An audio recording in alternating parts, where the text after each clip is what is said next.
নিশাৰ ভাগত অহা মুখলধাৰ বৰষুণজাকৰ পিছতে এতিয়া কৃত্ৰিম বানৰ কবলত গুৱাহাটী মহানগৰীৰ ভিন্ন অঞ্চল। ইতিমধ্যে কৃত্ৰিম বানৰ কবলত পৰিছে হাতীগাঁও, সাতগাঁও, 6 মাইল বৰবাৰী সংযোগী যি ৰাজপথ, ৰুক্মিণী গাঁও, অনিল নগৰ, নবীন নগৰ আদিকে ধৰি মহানগৰীৰ বিস্তীৰ্ণ অঞ্চল।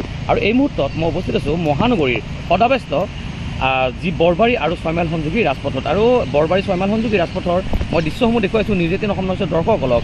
এনেদৰে নিশাৰ ভাগত অহা বৰষুণজাকৰ পিছতে 6 মাইল বৰবাৰী সংযোগী যি ৰাজপথ, সেই ৰাজপথৰ এটা ফাল সম্পূৰ্ণৰূপে কৃত্ৰিম বানৰ কবলত পৰিছে।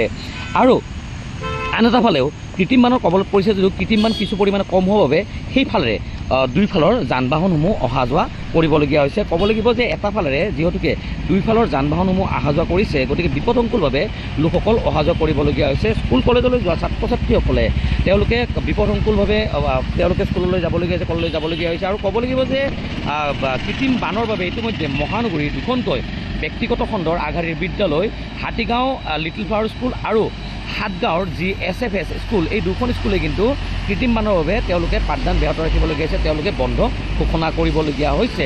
আৰু মই দেখুৱাইছোঁ মহানগৰীৰ যি 6 মাইল বৰবাৰী সংযোগী যি ৰাজপথৰ দৃশ্য, এইটো হৈছে 6 মাইলৰ পৰা বৰবাৰী দিশলৈ অহা পথৰ দৃশ্য। আৰু এই পথটোত যদিও কৃত্ৰিম বান আছে কিন্তু কিছু পৰিমাণে কম, গতিকে দুইফালৰ বাহন এইফালেৰে অহা যোৱা কৰিছে। আৰু আনফালে যদি মই দৃশ্য দেখুৱাওঁ, এইটো হৈছে বৰবাৰী দিশৰ পৰা 6 মাইল সংযোগী যি পথৰ আন এটা পথটোৰ ফাল, এই পথটো সম্পূৰ্ণৰূপে কৃত্ৰিম বানত বুৰ যোৱাৰ বাবে এইফালেৰে সম্পূৰ্ণৰূপে যাতায়াত বন্ধ কৰিবলগীয়া হৈছে বা বাহনসমূহ চলাচল কৰিব পৰা নাই। আৰু মই যদি কিছু দূৰত এই দৃশ্য দেখুৱাওঁ যে এইটো হৈছে বৰবাৰীস্থিত যি HP পেট্ৰল পাম্প। আৰু HP পেট্ৰল পাম্পটো ভিতৰ ভাগত সম্পূৰ্ণৰূপে কৃত্ৰিম বান সোমাই যোৱাৰ বাবে তেওঁলোকে পেট্ৰল পাম্পটো বন্ধ কৰিবলগীয়া হৈছে।